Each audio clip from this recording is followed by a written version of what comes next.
우리 에베소서와 골로새서는 쌍둥이 서신이라고 불러요. 쌍둥이 서신. 충남 금산 아시죠? 우리 인삼으로 유명한 곳인데 그곳이 정명석 교주가 있는, 소위 정명석 교주가 이끄는 JMS 기독교 복음 선교회가 본부하고 있는 본거지. 이 반기독교적이라는 사회적 분위기를 일으켜서 여기저기에서 고발당하고, 또 대만에서도 고발당하고, 또 이번에 또 다른 이 민족의 사람으로 인해서 고발당하는 그러한 엉망진창 이단인데, 여전히 정명석 밑에서 신앙생활을 하고 있는 청년들이 많더라고요. 지금도 실체가 드러나기는 했지만 끊임없이 계속해서 활발하게 활동을 하고 있어요. 이처럼 우리 대한민국이 이단으로 심각하게 신앙이 변질되고 있다라고 합니다. 변질이 되고 있다. 그럼 왜 이렇게 이단 얘기로 제가 시작하느냐고 하면, 이 사도 바울의 서신 대부분이 이 이단 침투에 대한 그 염려와 하나님의 백성으로서 이 신앙을 어떻게 지켜나갈 것인가에 대한 본면이 대부분. 그래서 이 골로새서도 이단의 침투로 인해서 어려움을 겪고 있는 골로새 교인들을 향해서 사도 바울이 쓴 편지예요. 그 다음에 이 골로새서 교회는 사도 바울이 세운 교회가 아니고, 오늘 7절 말씀에 보시면, 자, 우리 7절 말씀 다 같이 한번 읽어볼까요? 7절 말씀 다 같이 읽어보겠습니다. 시작. 이와 같이 우리와 함께 형제 사랑하는 에바브라에게 너희가 배웠나니 그는 너희를 열려는 교회의 신실한 일꾼이요. 그러면서 성령 안에서 너희 사랑을 우리에게 알린 자니라. 바로 에바브라가 골로새 교회를 세웠어요. 에바브라가. 에베소와 골로새는 한 100km 정도 떨어져 있어요. 100km 정도 떨어져 있는데, 그래서 에바브라가 에베소에 가서 이 사도 바울로부터 복음을 들어요. 오늘 본문에 나와있죠. 사도 바울로부터 복음을 들어요. 그 다음에 에베소는 뭐냐 그러면, 그 당시 지중해를 중심으로 3대 도시예요. 3대. 그 당시에 지중해를 중심으로 3대 도시가 로마, 에베소, 알렉산드리아. 이 3대 도시. 그 정도로 엄청난 도시가 에베소예요. 에베소. 크고 아름다운 곳이. 그런데 그 당시에는 이 에베소가 바닷가에 접해 있었는데, 불과 한 2000년이 이렇게 지나면서 우리 청라도, 제가 살고 있는 서창도 다 바닷가였어요. 근데 땅으로 바다가 메꿔지면서 어떻게 돼요? 내륙이 되는 것처럼 이 에베소도 내륙 안에 위치하게 되었어요. 그래서 그렇게 큰 도시니까 당연히 골로새에도 영향을 미치게 되는 거예요.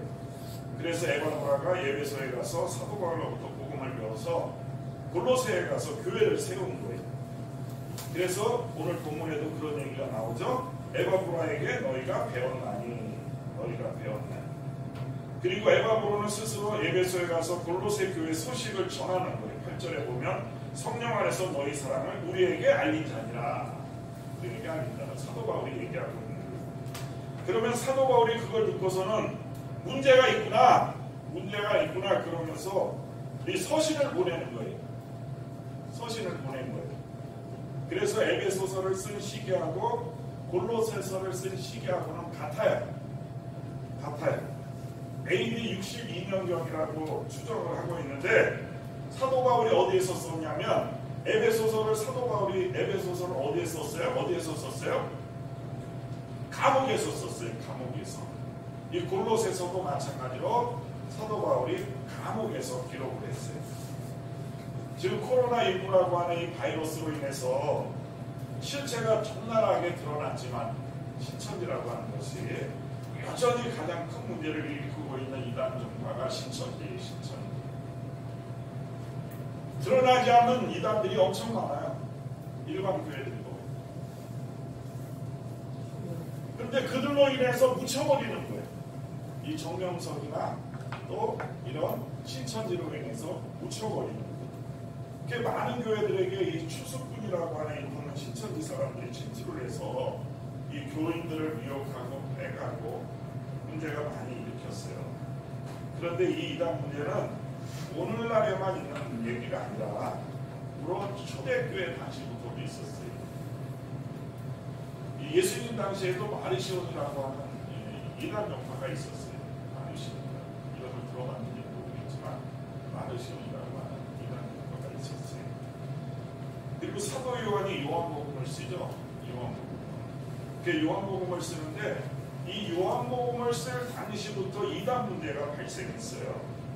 그때 판을 친 게 뭐냐 그러면 기억하셔야 되는데 유대주의 아니면 영리주의, 유대주의 아니면 영리주의, 유대주의와 영리주의를 우리들이 기억을 하셔야 돼요.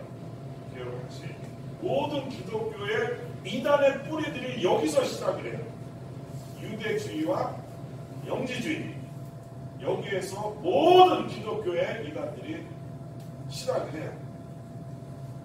이 유대주의라고 하는 것은 뭐냐 그러면 이 사람들이 크리스천이냐? 예, 맞아요. 크리스천들이 크리스천.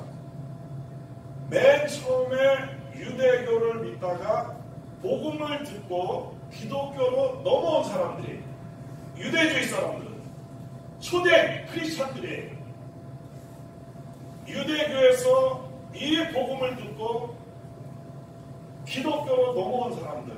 그런데 옛날에 배웠던 율법을 그냥 고수하는 거예요. 율법을 그냥 고수하는 거예요. 그래서 예수님의 복음을 가지고 율법을 타파하는 게 아니라 율법의 틀 안에 복음을 집어넣는 거예요. 이게 유대주의자들이에요. 복음을 집어넣는 거예요. 그러니까 율법의 틀 안에 복음을 꾸겨 넣는 거예요. 꾸겨 넣는 거예요. 복음은 그 율법을 깨트리는데, 그죠? 복음은 율법을 깨트리는데 반대가 되어버리는 거예요. 복음을 율법에 가둬버리는 거예요. 복음을 율법에. 한번 생각해 보세요. 복음을 율법에 가둬버리는 거예요.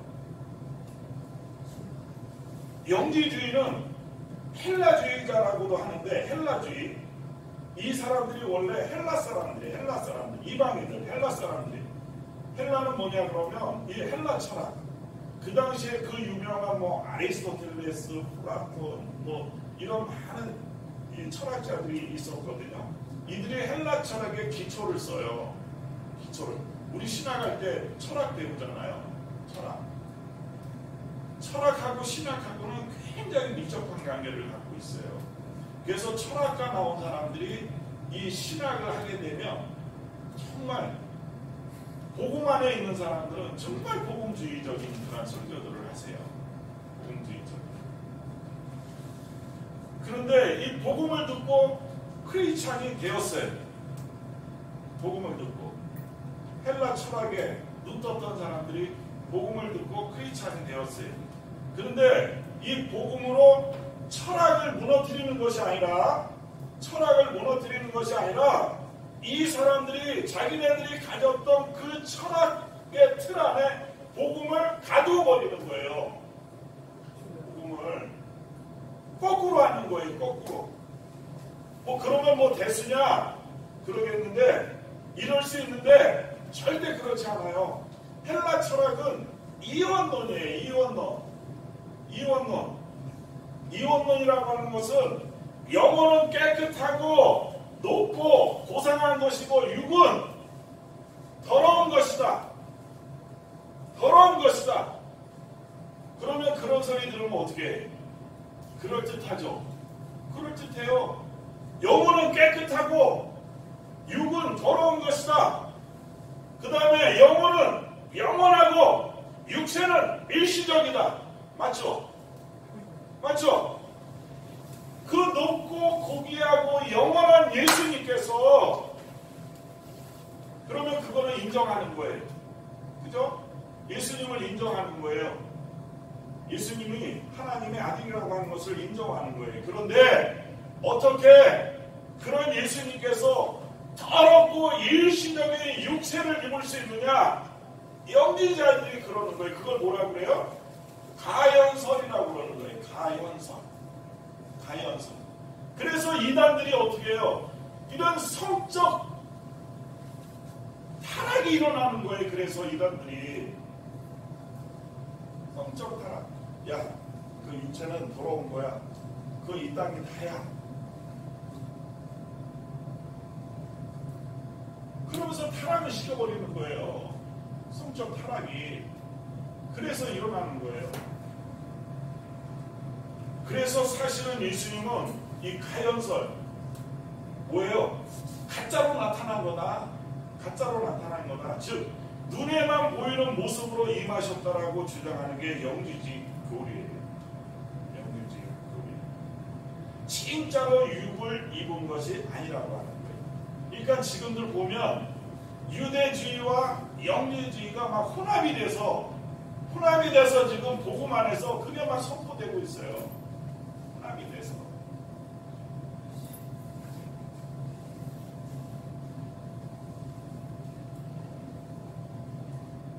그러면 그렇다고 그럴 수가 있다라고 우리가 생각을 하는데, 그렇지만 큰 문제는 뭐냐 그러면 이 가연설을 따르면 뭐가 없어져요? 십자가의 고난이 없어지는 거예요. 십자가의 고난이 없어져 버립니다.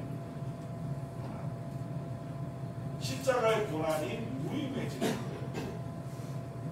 그렇다면 심각해지는 거예요. 그죠? 이 기독교의 십자가가, 예수님의 십자가가 없어지면 기독교는 아무 의미가 없어지는 거예요. 아무 의미가 없는 거예요. 아무 의미가 없는 거예요. 그러니까 굉장히 중요한 얘기예요. 이런 것들이 굉장히. 그렇기 때문에 요한복음 맨 마지막에 부활하신 예수님이 나타나셔서, 그럼 가연설이니까 나타날 수도 있잖아요.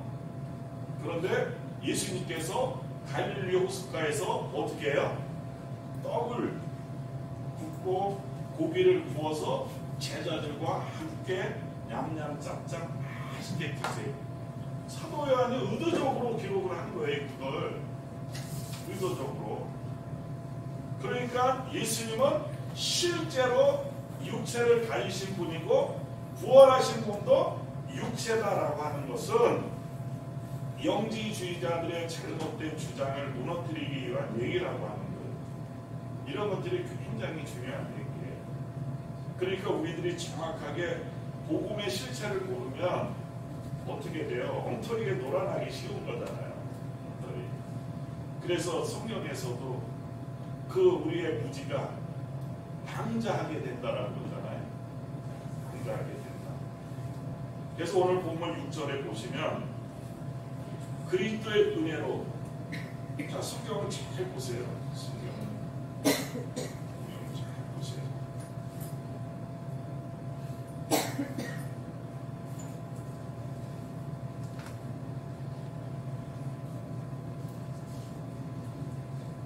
오늘은 골로새서인데 갈라디아서 1장 6절에 보시면, 갈라디아서 1장 6절에 보시면 그리스도의 은혜로 너희를 부르신 이를 이같이 속히 떠나 다른 복음을 따르는 것을 내가 이상하게 여기노라. 사도 바울이 갈라디아 교인들에게 하는 얘기, 갈라디아서, 에베소서, 빌립보서, 골로새서, 처음 서신, 이게 다 서신이잖아요. 서신에 보면 다 이런 얘기들이 있어요. 그러면서 7절에 보시면 다른 복음은 없나니, 그러니까 유대주의나 헬라주의나 그런 것은 없다라고 하는 거예요. 유대주의나 헬라주의는 그런 것은 없다. 다만 어떤 사람들이 너희들 교란하여 그리스도의 복음을 변하게 하려 합니다. 그리스도의 복음을 변하게 하려 합니다. 그러나 우리나 혹은 하늘로부터 온 천사라도 우리가 너희에게 전한 복음 외에 다른 복음을 전하면 저주를 받을지어다. 그래요. 저주를 받을지어다. 아멘. 저주를 받을지어다. 저는 목회를 할수록 점점 더 두려워져요. 이곳에서 말씀이 잘못 해석이 되고 잘못 나가면 저주를 받게 되는 거죠. 저주. 사도 바울은 저주를 받아라 그런 얘기에서 여기 갈라디아서에서 딱 한 번 얘기를 하는데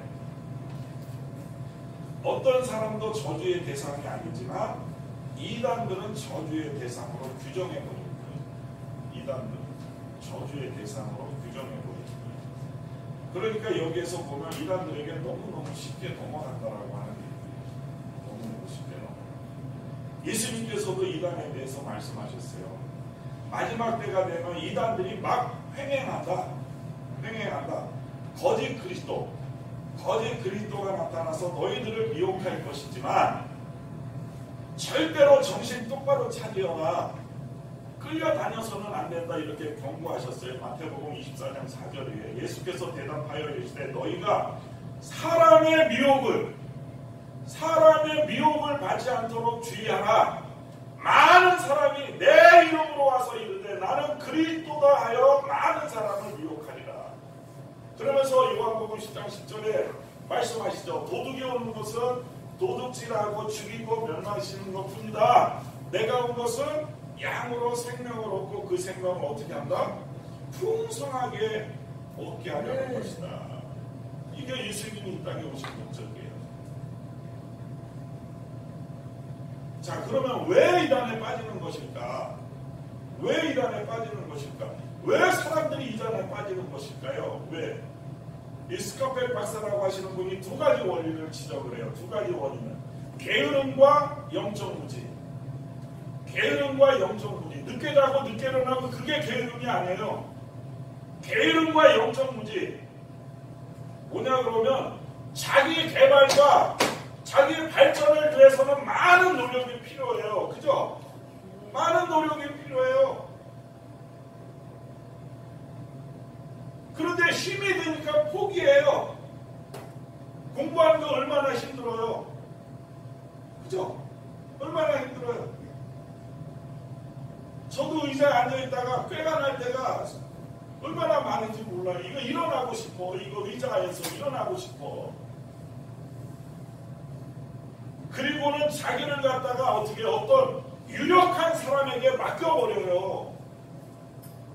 유력한 사람에게, 유력한 종교인에게, 유력한 정치인에게 자기를 맡겨버려요. 그 사람을 따라가면 뭔 일이 있을 것 같아. 그게 정치에서든 종교에서든 다 그러는 거예요. 다 똑같아요. 다 똑같아요. 그 다음에 올바른 판단을 하기 위해서는 어떻게 해야 돼요? 많은 노력이 필요한 거예요. 그런데 귀찮아. 그러니까 점점 어떻게 영적으로 무지하게 돼버리는 거예요. 무지하게 돼요. 그리고서는 어떤 특정한 사람들의 그 생각, 그걸 그냥 자기 것으로 삼는 거예요. 그러니까 나가는 거예요.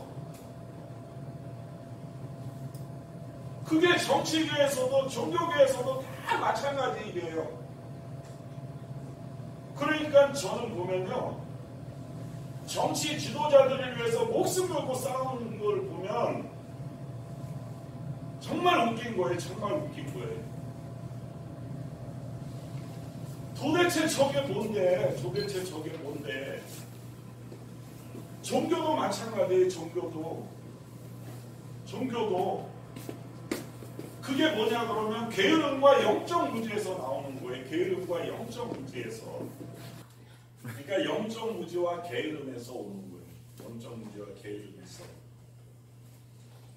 근데 그렇게 자기 자신을 누군가에게 맡겨버리고는 일어나는 일들을 한번 가만히 생각해 보세요. 차라리 그 노력과 에너지를 가지고 자기 개발에 사용하는 게 훨씬 더 낫다라고 하는. 우리 김영 목사님 아들한테 얘기할 때 네. 꿈속에서 얘기해줘요. 식사하면서 얘기해줘요.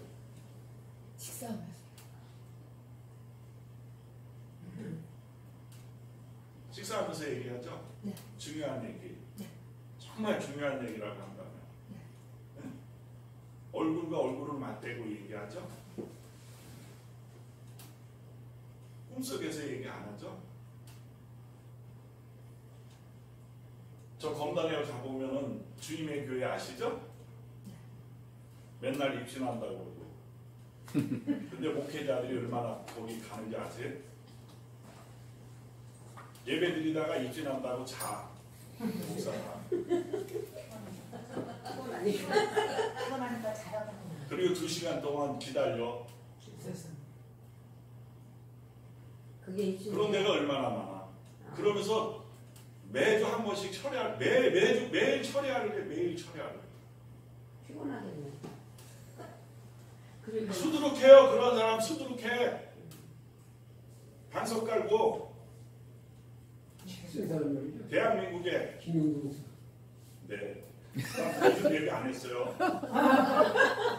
저 이런 얘기 안 했어요.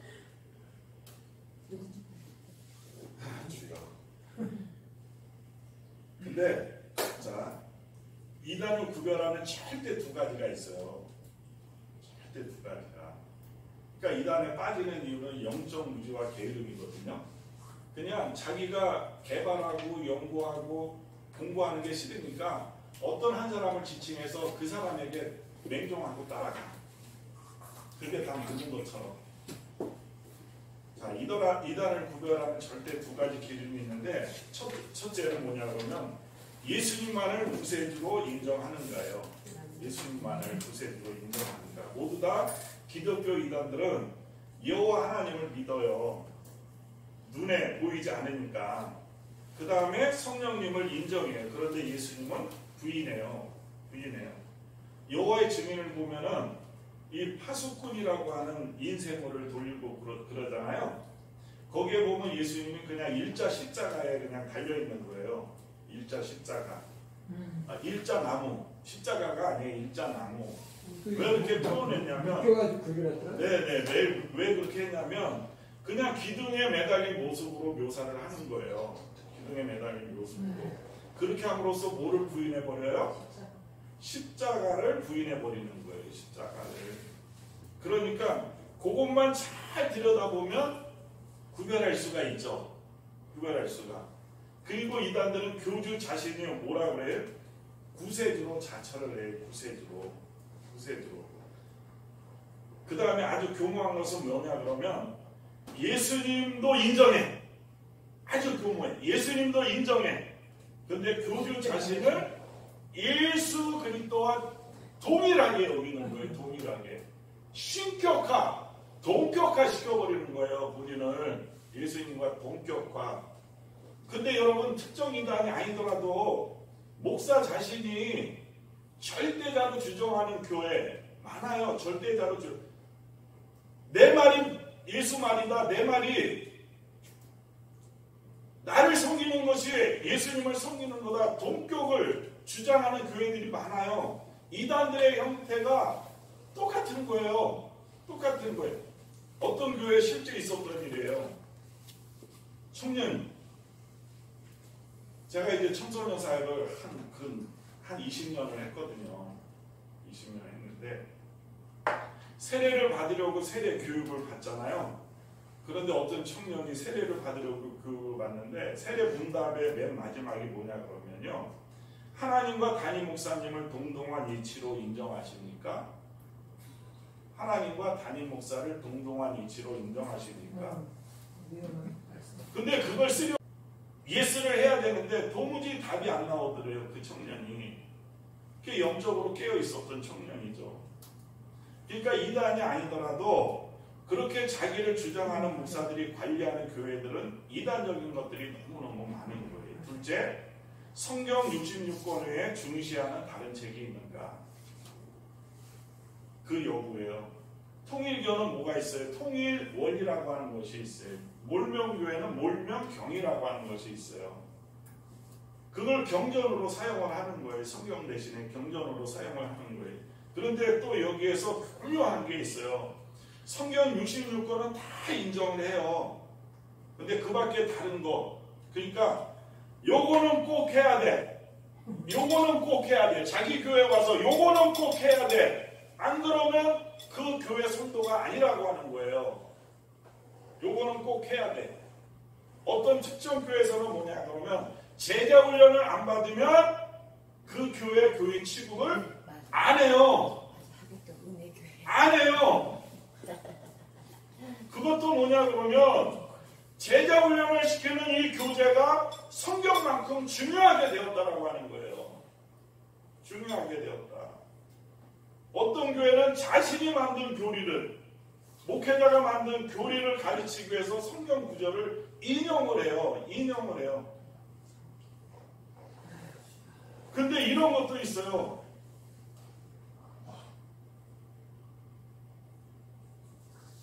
이게 제가 조심해서 말씀드리는 건데, 전도, 봉사, 헌금, 충성, 그것만 생각하고 있는 목사님들이 있어요. 전도, 봉사, 헌금, 충성. 그러면 기승전결이라고 그러죠.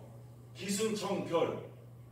어떤 청년이 와서 그래요. 저한테 목사님 저 교회 갔더니 어떤 본문을 가지고 설교를 해도 결은 헌금이든지 전도든지 봉사든지 모든 본문의 내용들이 거기에 포커스가 맞춰진다라고 하는 거예요. 어떤 본문을 가지고 해도 기승전결.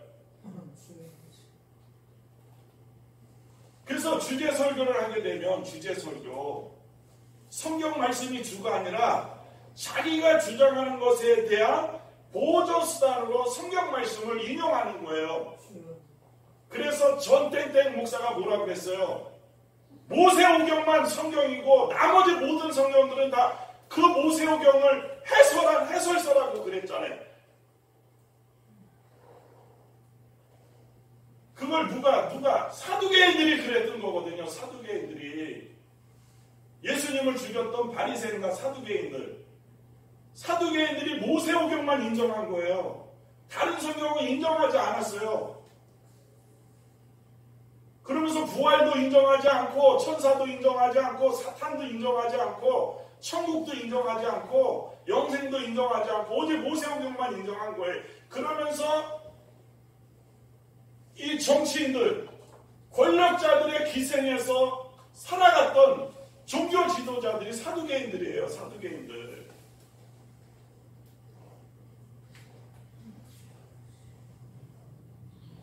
그러니까 특정 이 신천지 교리를 증명하기 위해서 하나님의 말씀을 인용하는 것과 다를 바 없다라고 하는 거예요. 그렇게 형태들이 비슷비슷해요. 그냥 걸러서 들으세요. 우리 다 목사님들이니까 걸러서 들으세요.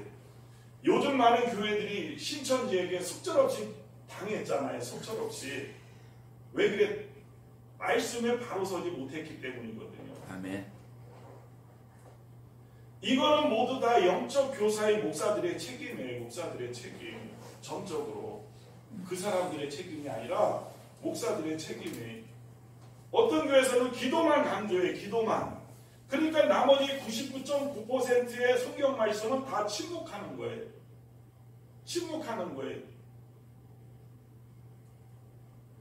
제 말씀을 듣고 그렇게 고백하는 사람들이 많은 거예요. 여러분 이사야서나 호세아서를 보면 이 목사들, 종교 지도자들에 대한 질타가 얼마나 많아요. 얼마나 많아요. 그런 얘기는 쏙 빼는 거예요. 호세아서 대표적으로 2장 2절에 보면 너희 어머니와 논쟁하라 그래. 여기서 이 어머니를 빼가지고 또 나는 어머니다라고 하는 그 교단도 있지만 너희 어머니와 논쟁하라 그래. 여기서의 이 어머니는 뭐냐면 이스라엘을 얘기하는 거거든요. 영적 이스라엘. 그리고 크리스찬들을 얘기하는 거거든요. 성도들. 그러니까 그 당시 어머니가 이스라엘이에요. 이스라엘. 그러면 논쟁하라고 하는 거예요. 논쟁하라. 이스라엘이 뭘 잘못하고 있는지 논쟁을 하라고 하는 얘기예요. 그러니까는 근데 뭘 알아야 논쟁을 하죠. 뭘 알아야 지금 잘못 가르치고 있는데 뭘 알아야 논쟁을 하죠. 그러니까 이 얘기는 하나님이 싸움을 붙이시고 있는 거예요. 싸움을. 왜? 안 그러면 너 영적 바보가 된다라고 하는 거예요. 영적 바보가 된다. 그런데 그런 얘기들은 쏙 빼죠. 아이 목사님한테 왜 그러세요? 왜 그러세요? 그랬다가는 완전히 골로새서에서 얘기하는 골로 가버리는 거죠. 골로. 그런 일들이 벌어지는 거예요. 그런 일들. 그러니까 뭐냐 그러면 자연히 성경의 크게 일부분만 알게 되고 그러니까 그죠? 알게 되고 그러니까 이단들 이 철학적으로 논리적으로는 아주 탁월하거든요. 아주 탁월해요. 삼간요법을 쓰면서 아주 탁월해요. 아주 탁월해. 그러니까 그거 치고 들어가면 할 말이 없는 거죠. 자, 제가 신천지에서 하는 질문들을 몇 가지 제가 갖고 왔어요. 한번 들어보시고 그 질문에 대답할 수 있나 한번 생각해 보세요. 첫째, 성경에서 해달 별이 떨어지는 것은 무슨 의미입니까? 둘째, 젖먹이는 자들에게 화가 있으리로다 라는 말씀은 무엇을 의미합니까? 셋째, 천국에 못 들어가는 부자는 어떤 부자입니까? 거기에는 Q7이라고 되어 있는데 Q7, 예수님이 재림 때 타고 오시는 구름은 무엇입니까? 재림 방법에 대한 다양한 표현이죠. Q8, 주의 재림 때 천사장의 나팔이 몇 개인지 아십니까? 우리 목사님 아세요? 몇 개인지 아세요? Q14, 가인이 아벨을 죽인 후 만난 사람들은 누구입니까? 가인의 아내는 어디서 출현했습니까? 아세요? 가인의 아내는 어디서 출현했어요? 조 목사님 어디서 출현했어? 몰라. 나도 몰라요. 나도 몰라. Q18, 어린 양의 피에 옷을 씻으면 무슨 색의 옷이 됩니까? 무슨 색의 옷이 돼요? 무슨 색의 옷이 돼요? 요걸 알아야지. 성경에 무슨 색이라고 그랬어요? 흰색이라고 그랬잖아요. 흰색. 그러면 피로 빨았는데 왜 흰색이 돼? 피로 빨았으면 빨간색이 돼야지. 예? 19 종말 때 특별히 조심해야 할 짐승은 무엇입니까? Q36, 일반 성령과 진리의 성령의 차이를 아십니까? 아세요? 다 못해요. 저도 못해. 나도 몰라요. 나도 몰라. 그런데 구원을 받기 위해서 14만 4천에 구원을 받기 위해서 대단히 중요한 질문이냐고 막 들이대면서 물어봐요. 당황하는 사람들에게. 그러면 어디? 당신 교회 헛다녔어. 치고 들어오는 거에 당신 교회 헛다녔어. 사실은 뭐냐 그러면 헛다닌 건 사실이거든. 뭐 말씀을 들었어야지. 헛다닌 건 사실이거든요. 그러면서 구원을 받으려면 우리 성경 공부에 들어와야 됩니다 라고 끌어들이는 거예요. 끌어들이는 거예요. 그러면서 거기서 하는 얘기들을 들어보면 전부 다 새로운 것들 아니에요. 전혀 자기 교회에서 들어오지 못한 전혀 새로운 것들 아니에요. 그죠? 그러면 어떻게 돼요? 야, 여기구나. 내가 찾던 곳이 진짜 여기구나. 내가 잘 왔구나. 그렇게 되고 이제 시작을 하는 거죠. 그런데 여러분, 예수님은 이런 질문들에 대한 답을 가르치기 위해서 오신 것이 아니에요. 아니에요. 하나님께서 우리에게 성경을 주신 이유는 가인의 아내가 누구이고 천사장의 나팔이 몇 개인지 알려주기 위해서 성경을 주신 것이 아니에요. 아멘. 아니에요. 그리고 이러한 끊임없는 질문들이 충족된다고 해도 구원에 이르는 것도 아니고, 아멘. 믿으시죠? 구원에 이르는 것도 아니고 내 생명이 살고 내 생명이 더 풍성해지는 것도 아니에요. 아멘. 깊이 생각하셔야 돼요. 그러니까 예수님께서는 내 생명이 비본질적인 것에 탕진되는 것을 현역되지 않게 하시고 멈추게 하시고 이런 거를 알아봤자라고 하는 얘기에 끊임없이 성경 말씀을 통해서 우리에게 가르쳐주고 계십니다. 가르쳐주고. 그 마지막 지상명령이 뭐예요? 마지막 지상명령 가장 중요한 단어 가르쳐 지키게 가르쳐야 되는 거예요. 가르쳐야 되는 거예요. 가르쳐 지키게 하라. 가르쳐 지키게 하라. 이게 맨 마지막 기상명령 아니에요? 예수님의. 아니 예수님이 빨간 구름을 타고 오시든 흰 구름을 타고 오시든 그건 예수님께서 알아서 할 일이지. 아니 내가 뭔 상관이에요. 아니 나팔이 100개이든 1000개이든 10,000개이든 그게 무슨 상관이에요. 아니 99개가 불리면 구원이 안 되나요? 그러니까 이러한 얘기들은 그러나 어떻게 사람들은 어리석기 때문에 영적으로 근본적으로 무지하기 때문에 어머 그렇게 되는 거예요. 예수님의 가르침이 우리 모든 문제의 해답이잖아요. 그죠? 아멘. 삶의 기준이고 그죠? 우리 모든 기준이잖아요. 해답. 그러니까 그래서 예수님이 뭐라 그래요? 나를 따르라고 그러잖아요. 따른다라고 하는 얘기는 뭐예요? 예수님을 따른다라고 하는 얘기. 예수님을 닮아가고, 그죠? 예수님처럼 생각하고, 예수님처럼 행동하고. 그래서 예수님의 그 본질을 아는 것. 그래서 그런 세세한 디테일한 내용을 모른다고 할지라도, 신천지가 얘기하는 그 모든 것들을 모른다 할지라도, 예수님의 마음을 읽어내면, 이거는 예수님이 원치 않는 일이구나. 이거는 예수님이 원하는 일이구나. 영적 분별력이 생겨나게 되는 거죠. 아멘. 그렇기 때문에 사도 바울은 이 골로새서에서 가장 완벽한 기독론을 서술하고 있어요. 가장 완벽한 기독론을 서술하고 있어요. 그래서 이 골로새서 오늘 보면 다음에 보면은 이 그리스도의 완벽한 초상화에 대해서 자 박수 3번 시작. 다시 한번 박수 3번 시작. 그래서 15절부터 또 20절까지 골로새서를 보면은 그리스도의 완벽한 초상화에 대해서 또 우리에게 얘기해 주고 있는데요.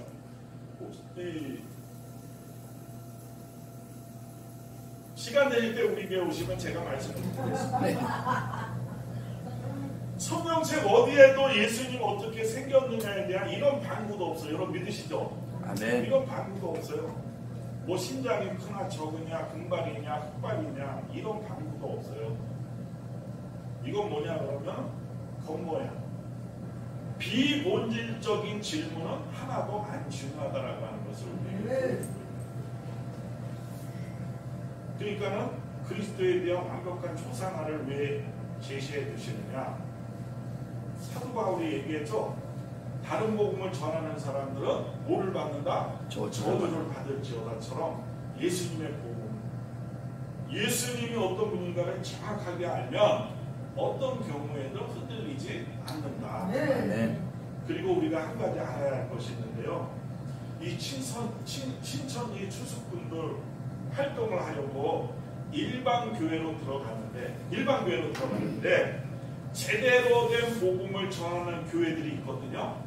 올바로 제대로 된 복음을 전하는 교회들이 있고 그러면 그걸 듣고 어떻게 자기네들이 틀렸다고 판단하고 바로 신천지를 탈퇴하는 사람들도 있어요. 이건 증언이에요. 신천지를 탈퇴한 사람들의 증언이에요. 그런데 그쪽이 잘못되었다고 생각하더라도 다시 신천지로 돌아갈 수밖에 없어요. 다시 신천지로 다시 가요. 왜 그럴까? 그래서 왜 다시 넘어갑니까? 그랬어요. 왜 다시 갑니까? 그랬어요. 그랬더니 그 사람의 대답이 뭐냐면 외로워서.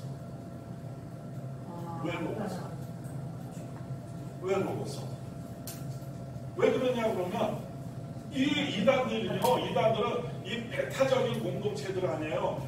자기네들끼리 뭐예요? 결속력이 아주 꼭 뭉쳐져 있어요. 그 결속력이 대단히 중요해요. 그렇게 가르쳐요. 그렇게. 그러면 자기네들이 최고의 집단이다라고 생각하고 그런데 일반 교회들 와서 보니까 시기도 많고 질투도 많고 삐지기도 하고 편을 만들고 저는 그냥 방목을 해버리거든요. 그냥 말씀만 들어라. 그냥 방목을 했거든요. 자유롭게. 그러니까 이 영적 무지와 계류, 왜 이런 상황이 벌어지는지 알겠죠. 자기를 뭔가로 확 사로잡아서 끌고 가줘야 되는데, 말씀이든 결속력이든 뭔가 꽉 잡아서 가줘야 되는데 그냥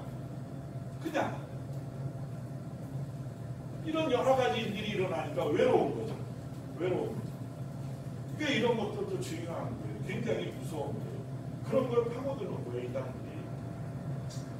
자, 사도 바울은 편지 서두에서 자신을 다음과 같이 소개하고 있어요. 오늘 1절에 보시면 하나님의 뜻으로 말미암아 그리스도 예수의 사도된 바울과 형제 디모데는, 그죠? 하나님의 뜻으로 말미암아 그리스도 예수의 사도된 바울과 사도된 바울. 자, 이 서술은 간단한 것 같아도 굉장히 중요한 거예요. 굉장히. 그러니까 자기가 누구냐 하는 것을 아는 거예요. 정체성. 나의 아이덴티티는 뭐냐? 그 정체성을 아는 거예요. 굉장히 잘아는 거예요. 그러니까 이 얘기는 뭐냐 그러면 자기가 누구냐 하는 것을 통해서 나는 영적으로 무지하지 않다라고 하는 증거예요. 자기 정체성이 확실한 사람. 자기 정체성이 확실한 사람. 자, 자기 정체성이 확실하다라고 하는 거, 자기 정체성이 확실하다라고 하는 것은 첫째, 자, 우리들은 언제나 관계 속에서 자기의 정체성을 확립해요. 자, 중요해요. 자기 정체성의 관계 속에서 자기의 정체성을 확립하는데, 돈하고 정체성을 확립한 사람은 짠돌이가 돼요. 짠돌이. 전부 다 그렇게 되기 마련이에요. 성공과 정체성을 가진 사람은 그 성공을 위해서는 물불을 가리지 않아요. 물불을 가리지 않아요. 그러니까 자기 정체성은 내가 누구인가 라고 하는 것을 확인할 때 누구와의 관계에서 나를 규정하고 나를 살피셔야 되는 거예요. 이만희의 똘마니, 나. 우리 마누라의 남편, 나. 그 다음에 어디 대학 교수로서의 나. 어디 교회의 담임 목사의 나. 그거는 이제 직업과의 관계에서 자기의 정체성을 확립하는 거잖아요. 근데 지금 사도 바울은 누구와의 관계 속에서 정체성을 확립하고 있어요? 하나님의 뜻으로 말미암아 그리스도 예수의 사도된 나로 자기의 정체성을 확립하고 있어요. 그러니까 하나님이라고 하는 삼위일체 하나님이라고 하는 관계에서 나를 규정하고 있어요. 우리 모두 이렇게 규정되시기를 주님의 이름으로 축원드려요. 아멘. 하나님의 뜻으로 말미암아 그리스도 예수의 사도된 바울, 정확하죠. 그런데 바울만 하나님의 뜻에 의해서 사도가 된 것이 아니에요. 이 세상에 태어난 모든 사람들에게는 하나님의 뜻이 있어요. 하나님의 뜻이.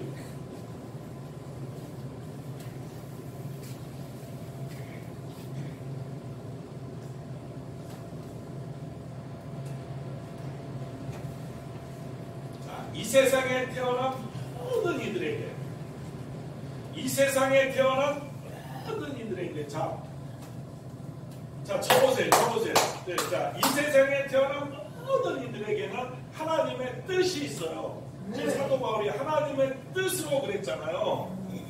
자, 모든 부모들에게 모든 자녀가 다 소중하고 제대로 살기를 바라는 것과 똑같은 거예요. 똑같은 거예요. 예수님이 우리에게 기도를 가르쳐 주시면서 첫 번째 우리에게 정체성을 가르쳐 주셨어요. 가장 먼저 정체성. 어떤 정체성이에요?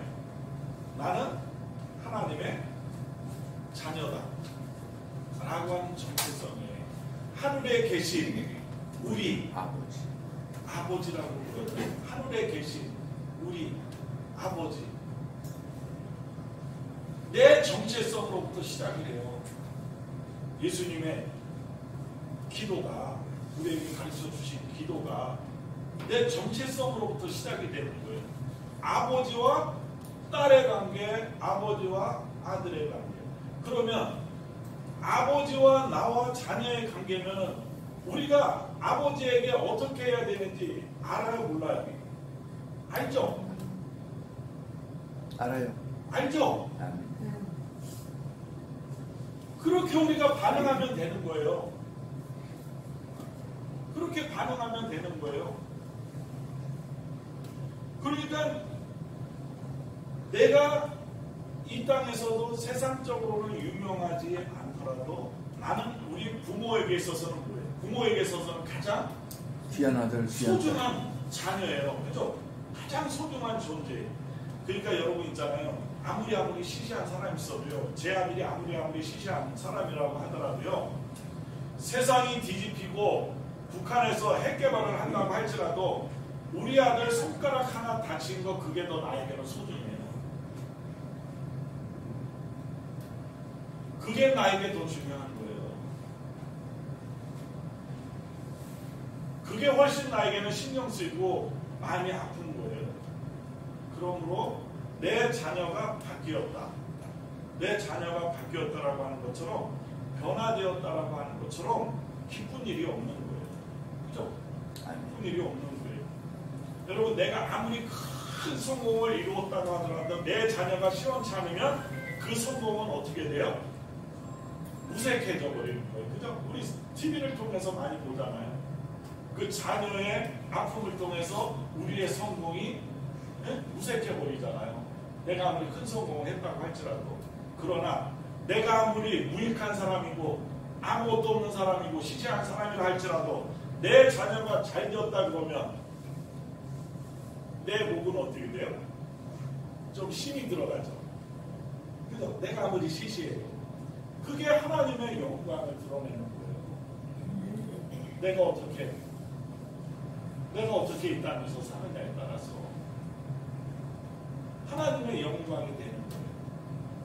똑같은 얘기예요. 똑같은 얘기. 그러니까 우리 모두 다 한 사람 한 사람이 다 중요한 거예요. 중요한 거.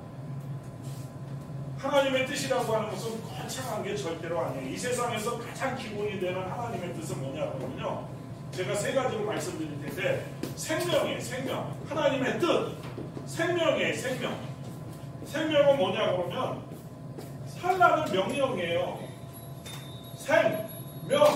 명령자에 살라는 명령이에요. 생명은 살라는 명령. 그런데 보세요. 영어로 살다가 리브잖아요. 리브. LIV 리브거든요. 근데 이 리브를 거꾸로 하면 뭐가 돼요? EVI에 이불 악이 되어버리는 거예요. 악. 그러니까 우리가 생명을 살아내지 못하면 악이 되어버리는 거예요. 악. 그러니까 삶에 역행하는 모든 것들은 다 사악한 것이다. 사악한 것이다. 그러니까 이 스카펙 박사가 이 거짓의 사람들에서 뭐라고 그러냐면 사탄은 끊임없이 사람들에게 자살을 것을 조종한다라고 쓰고 있어요. 거짓의 사람들에서. 이게 삶에 역행하는 거죠. 그러니까 뭐 자살이고 목숨을 끊어야 자살이 아니잖아요. 내가 낙심하고 절망하고 염려하고 두려워하고 그런 모든 것들이 다 내 삶을 죽이는 거잖아요. 죽이는 거. 그러니까 첫 번째로 생존 자체가 하나님의 뜻이에요. 생존 자체가 하나님의 뜻. 그 다음에 두 번째로 해야 할 일은 뭐냐면 그 생명을 생명받게 만든 일이 두 번째 해야 하는 일이에요. 하나님의 뜻이 거창한 게 아니에요. 그게 하나님의 뜻의 가장 기본적인 거. 가장 기본적인 거. 그래서 예수님께서 오셔서 하시는 말씀이 그 생명을 살리고 그 생명을 더욱더 풍성하게 하시기 위해서 오셨다라고 얘기하시는 거예요. 그러니까 나는 섬김을 받으러 온 것이 아니라 섬기러 왔다라고 얘기하고 있는 거예요. 섬기러 왔다, 생기러 왔다. 왜요? 생명을 살리고 그 생명을 더욱더 풍성하게 하시기 위해서. 그런데 우리들은 그냥 예수님을 떠받들 것만 있어요. 떠받들 것만 있어요. 섬기지 말라고 그렇게 얘기를 하는데 아니요, 나는 섬길 거예요. 섬길 거예요. 섬기는 이유가 뭐예요? 거저먹겠다라고 하는 거예요. 거저먹겠다. 이거 받으시고 나에게 복 주세요. 거저먹겠다라고 하는 거죠. 내 안에 하나님이 없다라고 하는 필립 란시의 책에서 현재 내가 가지고 있는 모든 것들은 하나님이 주신 원재료다라고 얘기를 해요. 원재료다. 하나님이 주신 날 모든 것들은 원죄로.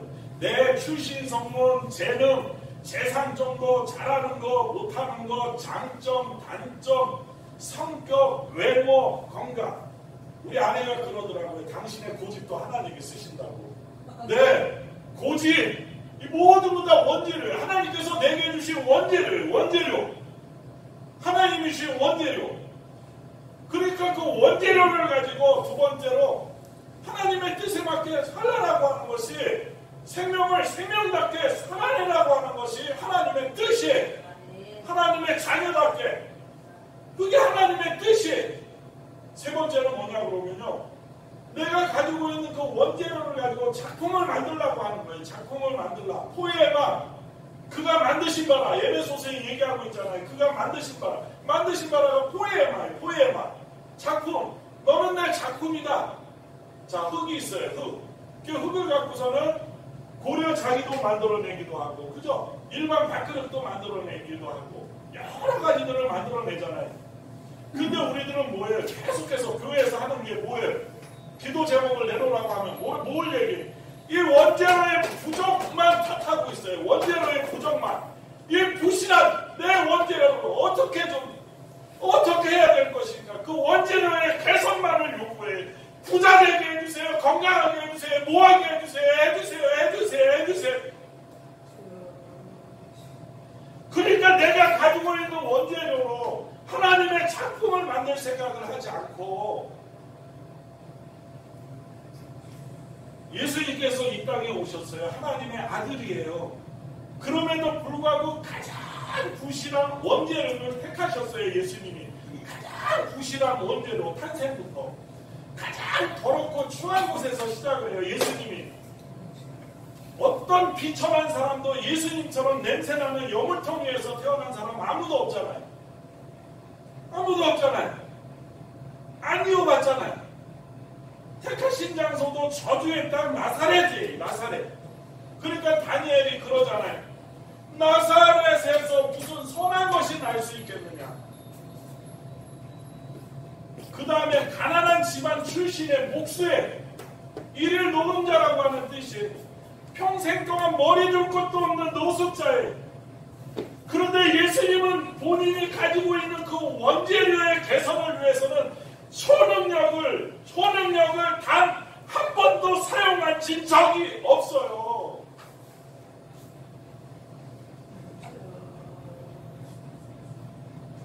그러니까 이 얘기는 뭐냐 그러면요.